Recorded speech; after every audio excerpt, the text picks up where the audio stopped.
এই মুহূর্তে সমীক্ষা একের পর এক বদলাচ্ছে। বিজেপির জয় জয়কার কি? গেরুয়া ঝড় এবার বঙ্গে। তাহলে কি প্রধানমন্ত্রী খোদ নরেন্দ্র মোদী বা অমিত শাহদের কার্যত সেই কথাটি একেবারে তর্কের খাতিরে আমরা ধরে নিচ্ছি খেটে যাচ্ছে। তাহলে বঙ্গের দিদি না দাদা, কার ভারী পাল্লা? তবে দেখছি তো দাদারই ভারী পাল্লা বেশি। 19-এর লোকসভা আপনারা দেখেছিলেন বঙ্গের চিত্রটা, তৃণমূল কিভাবে ছাপ্পা মেরেছিল, পঞ্চায়েতে কিভাবে লুট করেছিল। এখন তারা ইভিএম পাহারা দিচ্ছে। বিজেপি এবার 200 আসন গণ্ডি পার করছে, এমনটাই সমীক্ষাতে দেখা যাচ্ছে।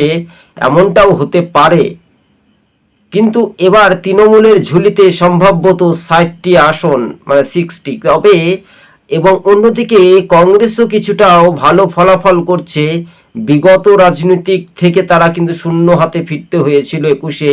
এবার কিন্তু তারা 26 আসনে কিন্তু বাজিমাত করতে পারে সংখ্যালঘু ভোটের মধ্যে।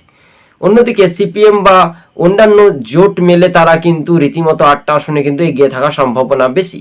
মাঝখানে কিন্তু পাকেই গাদে পড়ে গেল শাসক তৃণমূল।